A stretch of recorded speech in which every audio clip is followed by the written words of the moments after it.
A'udzu billahi minasyaitonir rajim. Bismillahirrahmanirrahim. Assalamualaikum warahmatullahi wabarakatuh. Alhamdulillah wassalatu wassalamu ala Rasulillah wa ala alihi wa ashabihi wa man walah. Rabbi shrah li sadri wa yassir li amri wahlul 'uqdatam min lisani yafqahu qawli. Rabbi zidna ilma warzuqna fahma. Allahumma rabbi yassir wa la tu'assir. Rabbi tamim bil khair ya karim ya arhamar rahimin. Jadi sebelum kita mulakan kuliah, marilah sama-sama kita baca surah Al-Kahfi, 10 ayat yang pertama daripada surah Al-Kahfi. A'udzu billahi minasy syaithanir rajim. Bismillahirrahmanirrahim. Alhamdulillahi rabbil alamin. Ar-Rahmanir Rahim. Maliki yaumiddin. Iyyaka na'budu wa iyyaka nasta'in. Ihdinas siratal mustaqim. Siratal ladzina an'amta 'alaihim ghairil maghdubi 'alaihim waladdallin.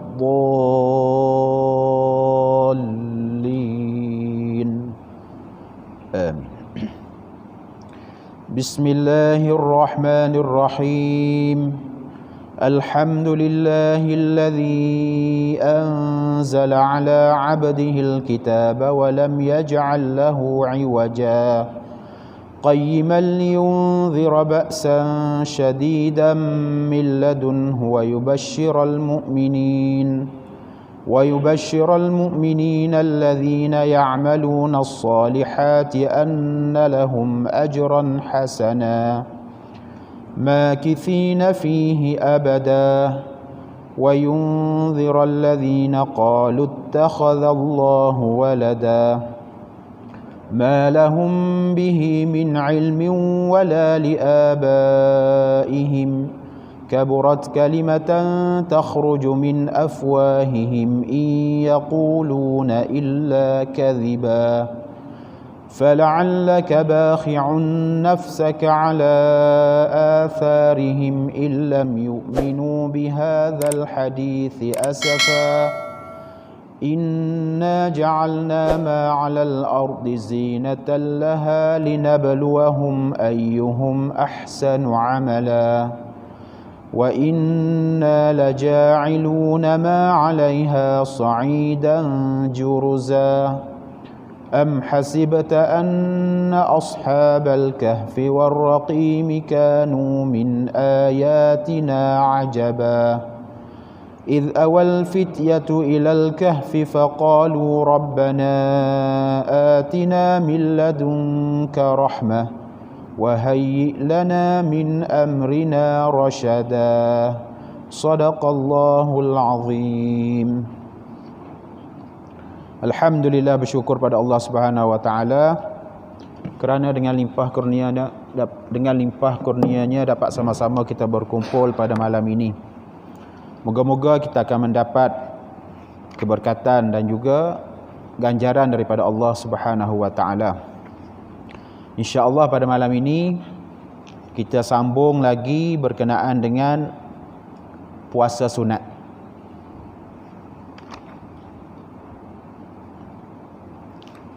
Okey, saya yakin kita semua dah tahu puasa-puasa sunat kerana kita telah mengamalkannya sejak dulu dah, kita dah mengamalkannya semua. Cuma malam ini kita baca supaya kita boleh nampak dengan jelas lagi lah puasa-puasa sunat. Biasa yang kita buat puasa sunat ni puasa 6. Itu yang biasalah, puasa Isnin, Khamis. Dan ada lagi lah beberapa puasa sunat yang perlu kita tahulah, yang perlu kita tahu kerana ibadah puasa ni adalah ibadah yang sangat mulia di sisi Allah Subhanahu wa taala. Jadi pada malam ini kita masuk berkenaan dengan saumu at-tatawwu' ataupun dalam bahasa kita ialah puasa sunat.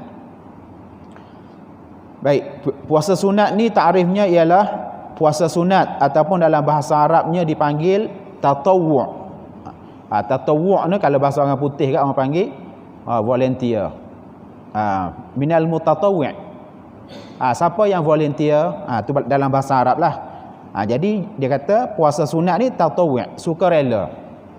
Maknanya Allah Ta'ala suka kalau kita berpuasa secara sukarela ataupun dipanggil puasa sunat. Okey, puasa tatawwu' ialah puasa yang disunatkan secara tatawwu'. Bermaksud ialah mendekatkan diri.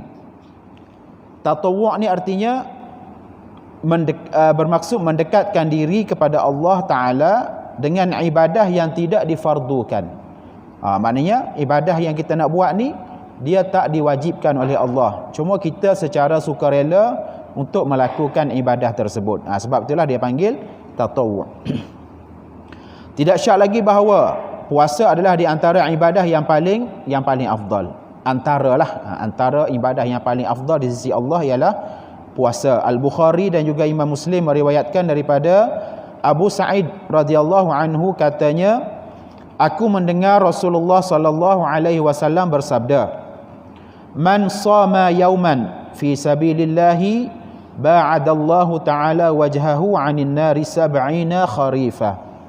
Maksudnya ialah barang siapa yang berpuasa satu hari pada jalan Allah. Mana puasa pada jalan Allah ni? Puasa kerana Allah lah.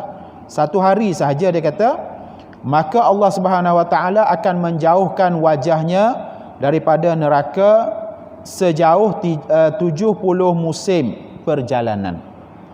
Menjauhkan muka ni artinya menjauhkan kita lah. Takkan muka kita tak kena neraka, yang lain kena. Maknanya Allah Ta'ala menggunakan muka. Muka. Maknanya muka kita ni terselamat daripada neraka sejauh mana? Sejauh 70 musim perjalanan. 70 musim ni artinya 70 tahun. Satu musim tu maknanya dalam setahun ada satu musim. Jadi 70 musim ni maknanya 70 tahun. Kalau kita puasa, itu baru satu hari kita berpuasa kerana Allah Subhanahu Wa Ta'ala. Jadi maknanya kalau nak selamat daripada neraka, kalau boleh neraka ni berjuta tahun kita nak jauh daripada neraka, bukan setakat 70 musim. Jadi puasalah banyak-banyak. Jadi puasa ni kerana Allah Subhanahu Wa Ta'ala. Biasanya puasa ni tak ada orang yang, jarang orang puasa ni nak menunjuk sebab benda tu lapar tak. Lapar puasa ni. Jadi kalau orang puasa betul-betul ni bukan kerana nak tunjuk orang lah. Sebab kalau setakat nak tunjuk orang, boleh tipu puasa. Orang kita minum air pun orang tak tahu. Tak ada orang tahu puasa ni kita dengan Allah Subhanahu Wa Ta'ala. Tapi kalau sembahyang orang nampak, tak pernah tengok masjid. Macam mana orang kata tak? Tak pernah tengok walaupun sekali. Jadi orang akan kata, tak sembahyang ke tak? Kalau sekali-sekala pergi, dia kata sembahyang cuma dia tak datang je. Jadi kalau sekali pun tak pernah tengok, jadi orang boleh katalah. Tapi kalau puasa, orang ajak kita minum air, maaflah puasa. Kalau kita tak puasa pun orang tak tahu. Balik rumah minum. Maknanya hanya kita dengan Allah. Jadi kalau orang yang puasa itu, maknanya insya-Allah lah kita akan diterima oleh Allah Subhanahu Wa Ta'ala. Cuma kena jaga tata cara yang kita dah belajar dah lah. Jangan bercakap bohong. Itulah pantang larang untuk puasa lah. Kalau kita tak tahan benda-benda yang tersebut, takut puasa kita tu dapat lapar dan dahaga sahaja. Jadi kena jaga pantang larang semasa berpuasa. Kita dah baca minggu lepas benda-benda yang dimakruhkan untuk kita lakukan pada bulan puasa. Bukan sekadar dibenci. Bila dibenci artinya tak dapat pahala. Tu yang kita takut. Puasa kita tak dapat pahala daripada Allah. Okey, baik. Puasa sekali je 70 musim ataupun 70 tahun muka kita ni dijauhkan daripada api neraka. Okey, hikmah disyariatkan puasa sunat ialah untuk menambahkan ibadah dan taqarrub kepada Allah Subhanahu Wa Ta'ala. Tidak ada ibadah yang dilakukan melainkan seorang itu akan bertambah hampir kepada Allah Azza wa Jal. Oleh itu disebutkan di dalam hadis qudsi, yang bermaksud. Okey, matan dia kata la yazalu 'abdi yataqarrabu ilayya bin nawafili hatta uhibbahu. Jadi maksudnya dia kata hamba-hambaku berterusan mendekati aku dengan perkara-perkara sunat sehinggalah aku mencintainya. Jadi cara untuk kita rapat dengan Allah Subhanahu wa taala, kita kena perbanyakkan amalan-amalan sunat. Mana tak cukup kita buat benda yang wajib-wajib sahaja. Sembahyang sekadar yang 5 waktu yang wajib. Jadi tak cukup. Kalau kita nak dekat dengan Allah Subhanahu wa taala, supaya kita ni jadi orang panggil apa? Orang ahli Allah Subhanahu wa taala. Maknanya geng Allah. Jadi banyakkanlah ibadah-ibadah sunnah. Antaranya ialah ibadat puasa sunat lah.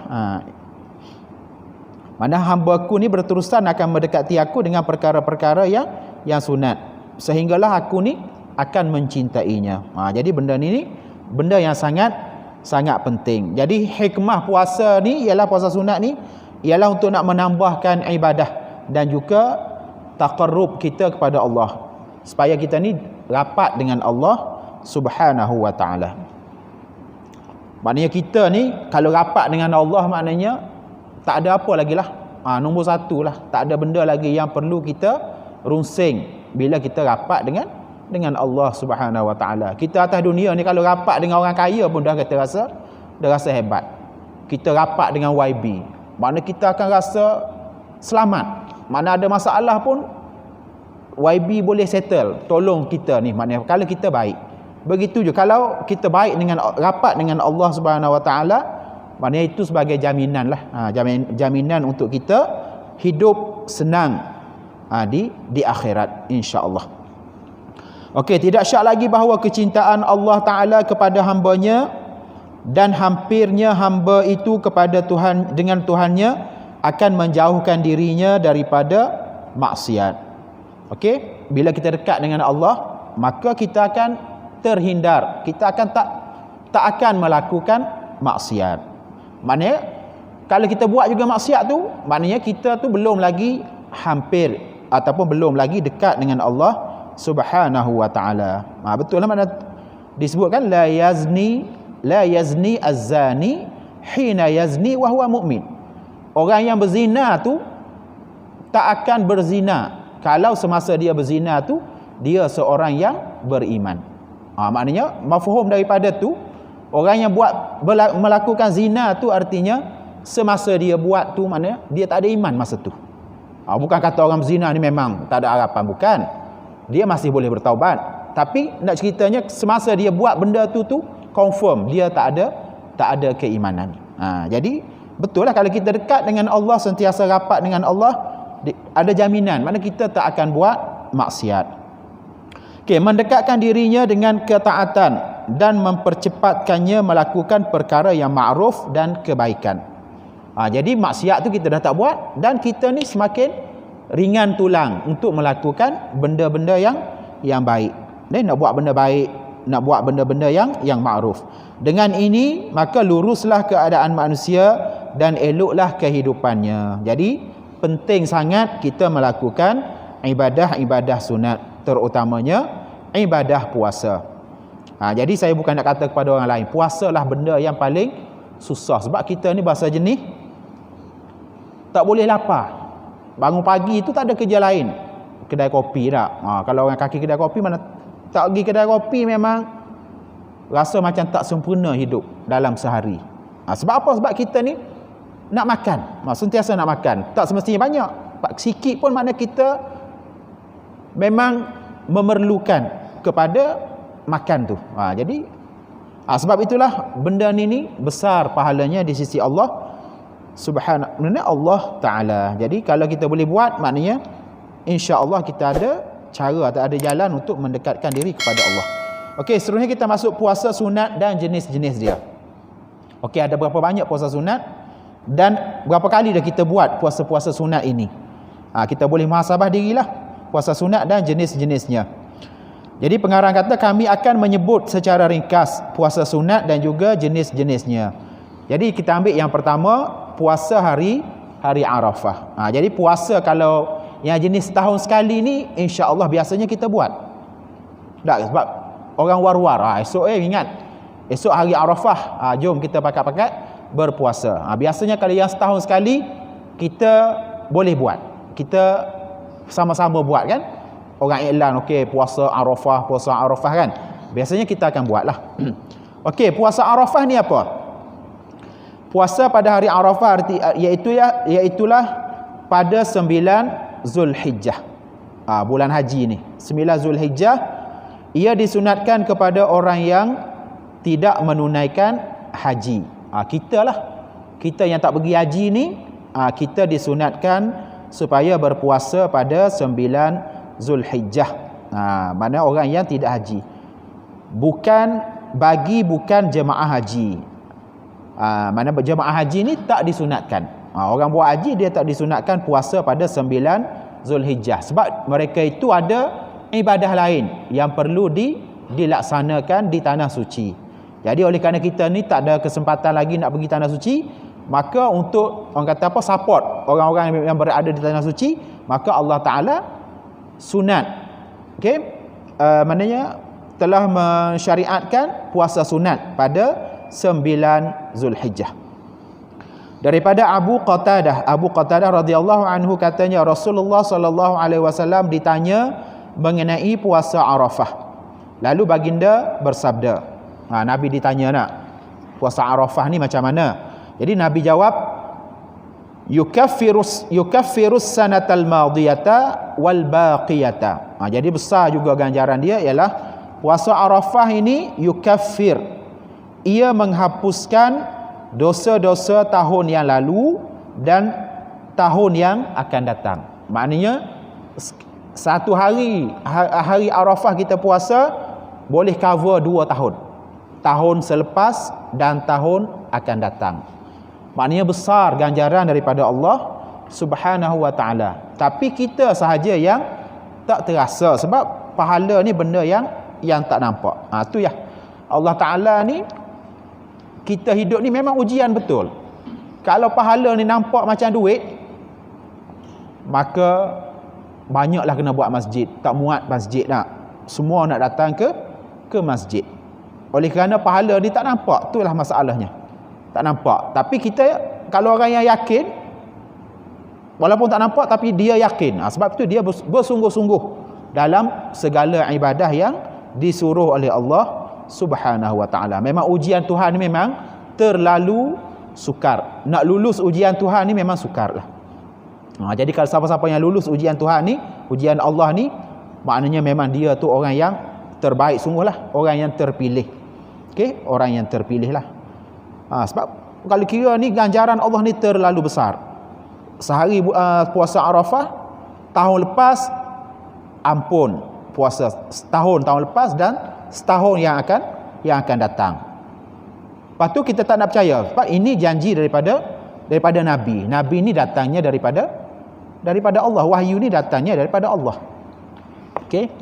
Wa ma yantiqu 'anil hawa in huwa illa wahyun yuha. Nabi ni tak bercakap dengan hawa nafsu dia sendiri. Sebenarnya benda tu adalah wahyu ataupun ilham daripada Allah Subhanahu wa taala. Nabi berkata-kata tu semuanya datang daripada Allah Subhanahu wa taala. Maksudnya ini adalah janji Allah Subhanahu wa taala. Okey, seterusnya hari Arafah adalah sebaik-baik hari. Rasulullah sallallahu alaihi wasallam telah bersabda. Okey, dalam hadis yang lain pula.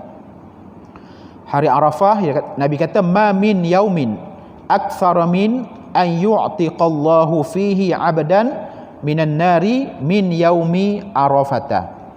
Dia kata tidak ada hari yang lebih ramai Allah Subhanahu wa taala membebaskan hamba-Nya daripada api neraka lebih daripada hari Arafah. Mana hari Arafah ni hari yang paling agung, hari yang paling ramai Allah Taala membebaskan hamba-hamba Dia daripada api neraka. Maknanya itu janji daripada Allah Subhanahu wa taala. Tak ada hari lain. Mana kita ni kalau hari keampunan agung tu pun dah hebat bagi orang yang bersalah di muka bumi. Bersalah di muka bumi ni tak berat. Berapa tahun? 10 tahun, 20 tahun. Tapi neraka Allah ni Satu hari dunia sama dengan 1000 tahun akhirat. Kena penjara atas dunia 10 tahun. Tu pun kita rasa dah azab dah 10 tahun atas muka bumi, atas dunia. Akhirat ni satu hari sama dengan 1000. Mana boleh hitung sendirilah. Mana hari di akhirat ni gandaan dia 1000. 1000. Satu hari di akhirat. Balik tadi. Satu hari di akhirat sama dengan 1000 tahun di dunia. Tu terbalik. Satu hari di akhirat sama dengan 1000 tahun di dunia. Maknanya kita hidup 70 tahun. Lama dah tu. Kalau nak nisbahkan pada masa akhirat, berapa minit je kita hidup sebenarnya? Sikit sangat waktu kita hidup kalau nak nisbahkan dengan akhirat. Kehidupan akhirat ni terlalu panjang, tak boleh nak bayang. Tu je lah yang kita boleh kata. Cuma nak ceritanya hari Arafah ni ialah hari yang paling banyak Allah Ta'ala membebaskan hamba-hamba yang berdosa tu daripada api neraka. Jadi maknanya kita kena ambil peluang lah pada hari Arafah ni, buatlah kebajikan banyak-banyak. Kalau kita banyak dosa pun minta ampunlah banyak-banyak pada hari Arafah. Moga-moga kalau kita sebelum ini tersenarai dalam orang yang ahli neraka, contohlah wal'iyazubillah, tapi bila kita beribadah pada hari tersebut, maknanya ramai orang yang terbebas daripada neraka Allah Subhanahu Wa Taala disebabkan ibadah yang dia lakukan pada hari Arafah. Jadi kita dah tahu benda tu, jadi kita ambillah peluang sementara kita ni diberi kesempatan oleh Allah Subhanahu Wa Taala. Sebab tu kita kena belajarlah. Kita tahu, bila kita tahu maknanya kita boleh praktikkan benda tersebut. Okey, itu yang pertama, puasa pada hari Arafah. Seterusnya kita masuk puasa sunat yang kedua ialah puasa hari Ashura dan Tasu'a. Ashura, Tasu'a. Ashura ni Asyarah, Tasu'a Tis'ah. Asyarah tu 10, Tasu'a 9. Okey, hari Ashura ialah hari 10 Muharram dan Tasu'a ialah hari 9 Muharram. Jadi nak dapat pahala besar 9 dan 10, ambil kedua-dua sekali. Kita puasa. Dalil disunatkan. Okey, dalil disunatkan berpuasa pada hari ini ialah hadis Ibnu Abbas radhiyallahu anhu. Rasulullah sallallahu alaihi wasallam telah berpuasa pada hari Ashura dan memerintahkan mereka berpuasa padanya. Hadis riwayat Bukhari dan juga Muslim. Ni Nabi ni berpuasa. Nabi sendiri berpuasa pada hari Ashura, hari yang ke-10 Muharram dan juga Tasu'a. Cuma dalil ni ialah yang ke-10 sahaja. Rasulullah telah berpuasa pada hari ke-10 Muharram dan memerintahkan mereka supaya berpuasa padanya. Maknanya puasa Ashura ni pada zaman awal Islam dahulu diwajibkan. Nabi diwajibkan berpuasa pada hari Ashura sebelum datangnya puasa Ramadan. Jadi bila datangnya puasa Ramadan, maka puasa hari Ashura ni dah dijadikan puasa sunat. Dia bertukar jadi puasa sunat. Okey, dari Abu Qatadah radhiyallahu anhu, Rasulullah sallallahu alaihi wasallam telah ditanya tentang puasa pada hari Ashura. Baginda menjawab, ia menghapuskan dosa tahun yang lalu. Besar jugalah. Tapi besar lagi puasa Arafah tadi.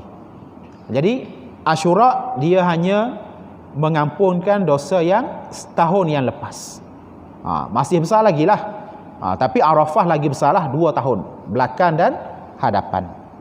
Itu puasa hari Ashura. Okey, daripada Ibnu Abbas radhiyallahu anhu katanya Rasulullah sallallahu alaihi wasallam bersabda, "Kalaulah aku masih hidup hingga ke tahun hadapan, nescaya aku akan berpuasa pada hari yang ke-9." Nabi kata macam ni ada ceritalah.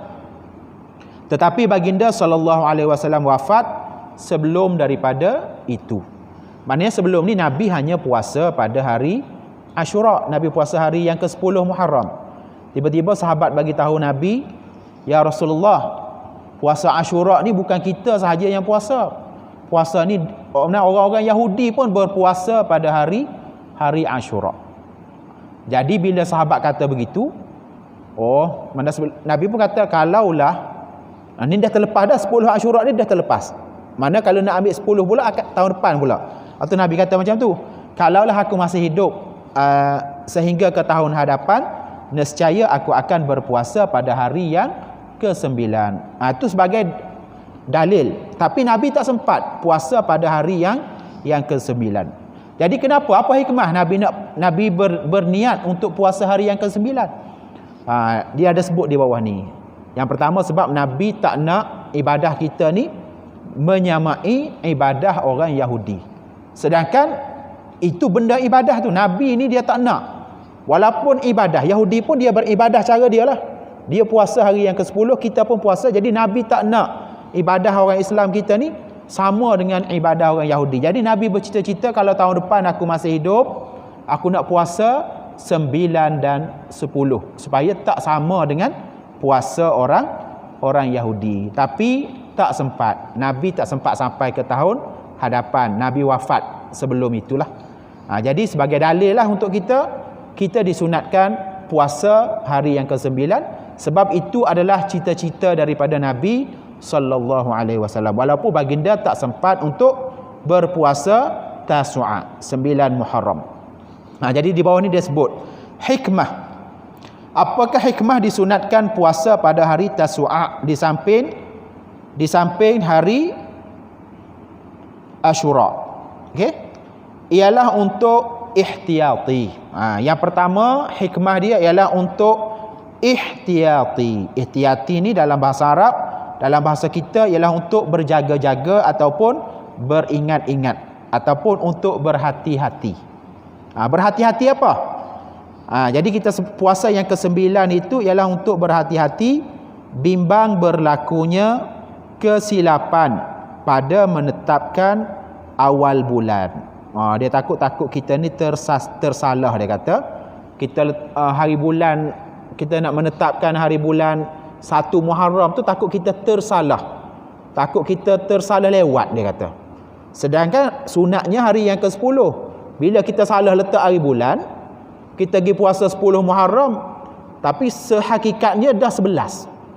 Jadi kalau kita ambil 2 hari cover, kita ambil 9 dan 10, confirm kita akan kena 10. Sebab tu Nabi nak kita kena puasa 9 dan 10, takut salah menetapkan 1 Muharram.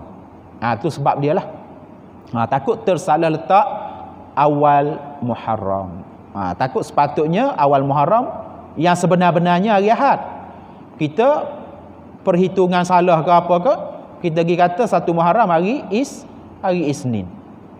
Jadi kita pergi puasa 10 Muharram, hakikatnya dah jatuh kepada hari yang ke-11 lah. Jadi tak kena hari yang sunat. Jadi nak ihtiyati, nak selamat, jadi kita puasa 9 dan 10, insya-Allah. Kalau kita tersalah pun, kita dah hari ke-9 tu dikira hari yang ke-10. Jadi kita masih lagi kena pada tarikh yang betul.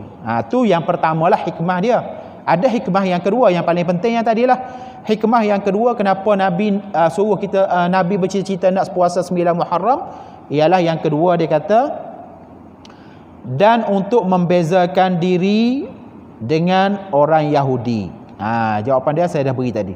Nak membezakan diri kita orang Islam ni dengan orang Yahudi, kerana mereka hanya berpuasa pada hari yang ke-10 sahaja. Orang Yahudi ni dia ada ibadah cara dia. Sebab Yahudi kan agama langit, dia adalah ibadah dia tu yang sama dengan syariat Islam. Cuma salah mereka tu kerana banyak agama mereka ni banyak diseleweng, kitab mereka tu diseleweng. Tapi masih lagi ada benda-benda yang betul. Macam juga dalam kitab Injil. Dalam kitab Injil, sebab agama tu agama samawi. Kitab Injil pun diturun kepada Nabi, mana agama zaman dulu semua Nabi ni agama Islam. Tak boleh kita kata Nabi Musa, Nabi Isa agama Kristian tak boleh, sebab agama Allah innad din indallah innad din indallahil Islam. Agama di sisi Allah ni Islam je. Cuma nama baru je. Bila dia kata kitab Taurat, agama Yahudi. Kitab Injil, agama Kristian. Tu nama Kristian yang dengan agama Yahudi tu benda nama yang baru. Hakikat agama di sisi Allah satu je. Semuanya agama Allah, agama Islam sahaja di sisi Allah Subhanahu wa ta'ala.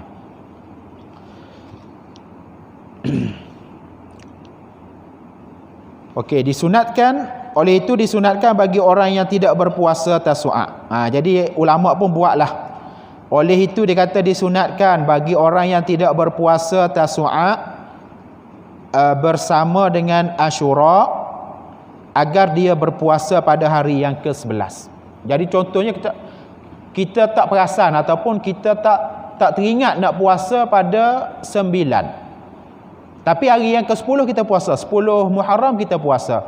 Jadi kita nak ambil tadi supaya kita ni tak sama dengan orang Yahudi, maka disunatkan juga ulama kata kita boleh tambah pada hari yang ke-11 daripada Muharram. Jadi 2 hari juga kita puasa pada bulan Muharram. Bolehlah kalau kita terlupa puasa pada hari ke-9 dan 10. Kita ingat 10 saja, jadi kita tambah 1 hari lagi, hari yang ke-11 supaya kita ada pasangan dia. Okey, kita masuk kepada puasa yang ketiga. Puasa sunat yang ketiga.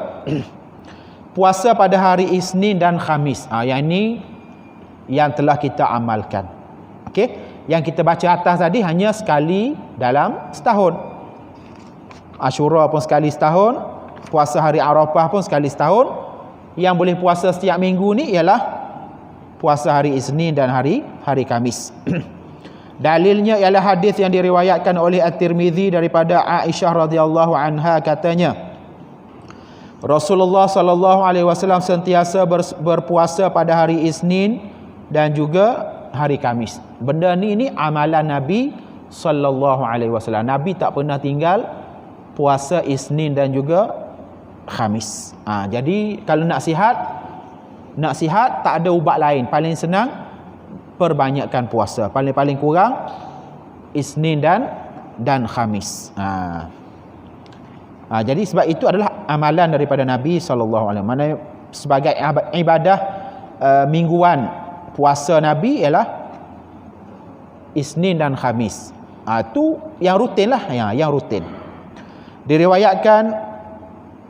Diriwayatkan oleh beliau juga diriwayatkan oleh Tirmizi juga daripada Abu Hurairah radhiyallahu anhu, katanya Rasulullah sallallahu alaihi wasallam bersabda, tu'radul a'malu yaumal itsnaini wal khamis fa uhibbu an yu'rada 'amali wa ana sha'im. Ini Nabi kata tu'rad.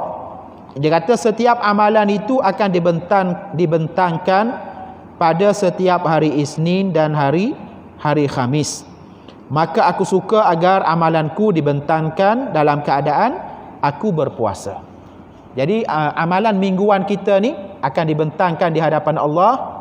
Malaikatlah akan bawa mempersembahkan amalan hamba ni untuk mingguan pada hari Khamis dengan hari Selasa. Sebab tu Nabi kata, aku suka kalau amalan aku dibawa di hadapan Allah ni, maka Allah tengok, oh hamba aku sekarang ni hari Isnin dia berpuasa, hari Khamis pun dia sedang berpuasa. Nabi suka Allah tengok kita ni sedang mengabdikan diri kepada Allah Subhanahu wa taala. Dalam seminggu Isnin dan Khamis amalan kita dibentang. Dan dalam sehari pun ada juga dia bentang. Pagi dan petang. Sebab itulah kalau nak orang kata nak dapat rekod yang baik di sisi Allah, maka pergilah sembahyang subuh berjamaah dan sembahyang asar berjamaah. Waktu pagi ni maknanya waktu subuh, amalan kita akan dibawa naik oleh malaikat kan. Malaikat kan dia ada shift malam dan shift siang. Jadi pertukaran dia pada waktu subuh dan pada waktu asar. Jadi waktu subuh malaikat yang bahagian malam akan bawa amalan hamba ni naik ke atas. Digantikan oleh malaikat lain pula. Dan dia akan naik pula pada waktu asar. Jadi kalau nak suruh Tuhan tengok kita ni baik, mana rekod kita ni bagus, maka waktu pagi sembahyang subuh berjamaah, waktu asar pun sembahyang subuh berjamaah. Begitulah seterusnya. Dalam setahun pula ulama kata dibentangkan dalam kalau dalam setahun tu pada bulan Sya'ban. Bulan Sya'ban diangkat sekali lagi amalan kita. Itu maknanya ulama sebut macam itulah. Okey. Habis itu saja. Maknanya puasa pada hari Isnin dengan hari Khamis tu memang kita dah tahu dah lah. Jadi seterusnya kita masuk puasa yang keempat. Puasa yang keempat ialah puasa 3 hari setiap bulan. Yang ni jarang kita buat lah. Jarang kita buat. Yang hari Khamis, Isnin Khamis pun jarang-jarang nak. Kalau boleh amalkan, tak dapat Isnin Khamis, kita mulakan dengan Isnin dulu ke, Khamis dulu ke. Yang ni kalau nak top up, nak upgrade lagi, puasa 3 hari setiap bulan. Yang Isnin Khamis tu memang rutin. Tambah lagi 3 hari bagi setiap bulan. Bila? Okey. Yang afdal ialah berpuasa pada hari-hari putih. Yaumul Bid dia panggil. Yaumul Bid ataupun hari-hari putih. Ialah 13, 14 dan 15 daripada bulan Qamariyah, tahun Hijrah. Mana kita tengok pada 13 hari bulan Islam, 14 dan 15. Bulan tu dia hampir purnama kan. 13 sudah hampir bulat penuh, 14, 15 tu kemuncak purnama, bulan bulat, bulan penuh. Sebab tu dia dipanggil putih. Hari putih tu makna cerah lah. Kalau kita berjalan di bulan yang cerah tu maknanya tak perlu pakai lampu suluh, kita boleh nampak jelas jalan tu cerah. Tu sebab tu dipanggil Yaumul Bid, hari putih. Hari putih ni pun disunatkan kita berpuasa. Tak kira hari lah, tak kira hari apa. Yang penting hari yang ke-13, hari yang ke-14 dan hari yang ke-15. Kalau kebetulan hari yang ke-13, hari putih ni jatuh pada hari Isnin, jadi kita dapat bonus lah situ. Kita dapat pahala hari putih sekali dan kita dapat pahala puasa hari Isnin sekali. Jadi dia akan ada lah, kita akan bertembung. Hari putih ni akan orang panggil apa? Bertembung dengan hari Isnin dan hari Khamis. Jadi kalau kita berjumpa gitu maknanya untung lah. Kita akan mendapat keuntungan. Kadang-kadang jatuh pada hari Arafah. Tak dapat lah hari Arafah sebab dia dah ada tarikh dia. Dia ada tarikh dia. Hari Arafah dah ada tarikh dia. Hari Ashura pun dah ada tarikh dia. Jadi yang akan bertembung puasa Isnin Khamis dengan hari Bid, hari Yaumul Bid, hari putih. Okey, ia dinamakan hari-hari putih kerana malam hari-hari tersebut pada setiap bulan sentiasa disinari dengan cahaya bulan. Dalil disunatkan puasa ialah hadis yang diriwayatkan oleh Imam Bukhari dan juga Imam Muslim daripada Abu Hurairah radhiyallahu anhu, katanya, kekasihku sallallahu alaihi wasallam, mana kekasihku Nabi sallallahu alaihi wasallam telah berwasiat kepadaku. Nabi wasiat kepada Abu Hurairah. Nabi wasiat dengan 3 perkara. Nabi kata kepada Abu Hurairah dengan 3 perkara. Dia kata berpuasa 3 hari pada setiap bulan. Itu yang pertama. Yang kedua, 2 rakaat duha. Dan yang ketiga, hendaklah aku berwitir sebelum tidur. Ini wasiat ataupun pesanan Nabi kepada Abu Hurairah. Maknanya bukan semua orang yang dapat. Kalau kita dapat wasiat daripada orang-orang alim ni, makna kita ni memang baiklah. Kita memang rapat dengan dia. Mana Abu Hurairah ni antara orang yang rapat dengan Nabi. Mana Nabi bagi wasiat, bukan wasiat, mana bagi macam wasiat lah. Bagi suruh Abu Hurairah ni amal. Kalau boleh maknanya kamu jangan tinggal puasa 3 hari setiap bulan. Mana hari yang tadilah, hari putih. Dan jangan kamu tinggal 2 rakaat sembahyang sunat duha. Dan jangan juga kamu tinggal sembahyang sunat witir. Mana kita ni biasanya sunat witir ni bulan puasa kita biasa buat. Kalau tidak puasa, 3 bangun tahajud tu je lah. Jadi rugilah kita. Kalau tak nak rugi solat witir, maka sembahyanglah witir selepas kita sembahyang solat isyak. Sebab isyak solat sunat ba'diyah dulu. Kita nak terus sembahyang witir pun boleh. Dah boleh dah kita sembahyang witir. Mana bila kita bangun nanti tak perlu lagi kita sembahyang witir lah, sebab kita dah sembahyang witir di awal. Okey, daripada Abu Qatadah radhiyallahu anhu katanya Rasulullah sallallahu alaihi wasallam bersabda, "Shaumu thalathatin min kulli syahrin shaumud dahri." Maksudnya ialah puasa 3 hari dalam setiap bulan adalah sama dengan puasa untuk selama-lamanya. Maksud selama-lamanya di sini ialah untuk puasa setahun. Jadi ini pun besar juga ganjaran. Kalau kita puasa 3 hari dalam setiap bulan, 3 hari tadi, kita seolah-olah kita mendapat ganjaran puasa selama setahun. Okey, daripada Abu Dzar radhiyallahu anhu katanya Rasulullah sallallahu alaihi wasallam bersabda, "Idza sumta minasy-syahri thalathan, fasum 13 wa 14 wa 15." Yang ini jelas. Nabi kata, apabila kamu mahu berpuasa 3 hari pada setiap bulan, maka berpuasalah pada hari yang ke-13, 14 dan 15. Abu Dawud telah meriwayatkan daripada Qatadah bin Milhan radhiyallahu anhu katanya, Rasulullah sallallahu alaihi wasallam telah memerintahkan kami supaya berpuasa, iaitu pada hari 13, 14 dan 15. Sabdanya ia adalah seperti puasa untuk selama-lamanya. Jadi arti selama-lamanya di situ ialah sama dengan puasa setahun. Tetapi dia kata, tetapi dikecualikan pada 13 Zulhijjah, kerana puasa pada hari tersebut diharamkan sebagaimana yang akan kami jelaskan insya-Allah. Jadi kita dah tahu dalam setahun tu memanglah puasa Yaumul Bid 13, 14 dan 15. Dalam setahun kita akan jumpa Zulhijjah. Zulhijjah kita raya haji 10 Zulhijjah, hari tasyrik 11, 12 dan 13. Jadi 13 Zulhijjah sahaja yang kita tak boleh puasa, sebab hari itu hari diharamkan kita berpuasa, hari tasyrik. Itulah. Itu maknanya pengecualian lah. Dalam setahun yang tak boleh puasa 13 ialah pada bulan Zulhijjah. Sempat lagi ni. Okey, kita masuk kepada puasa yang seterusnya lah. Yang tu dah habis. Kita masuk yang kelima. Yang terakhir lah, puasa sunat yang terakhir. Yang kelima ialah puasa 6 hari dalam bulan Syawal. Yang ini dah kita sentiasa amalkan. Saya rasa yang jarang kita amalkan, saya lah. Yang puasa hari putih lah jarang. Isnin Khamis kadang-kadang.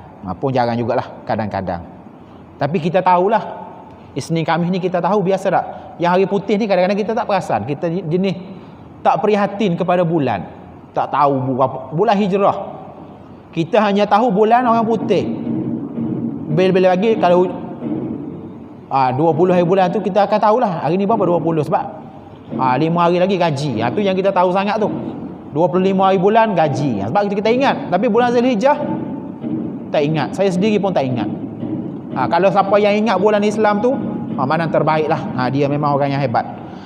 Jadi sebab tu kita tak perasan 13, 14, 15 ni kita tak berapa nak perasan, sebab kita tak prihatin dengan bulan Islam. Orang yang suka buat ibadah je, dia akan prihatin, sebab dia duk tunggu bila masa nak puasa hari putih dan sebagainya. Jadi kita ni kena ambil cakna lah kalau kita nak dapat ganjaran yang lebih lah daripada Allah Subhanahu wa ta'ala. Okey, kita masuk yang kelima. Puasa 6 hari dalam bulan Syawal. Dia kata yang afdalnya ialah kita segera dilakukan selepas hari raya Aidil Fitri secara berturut-turut. Yang paling bagus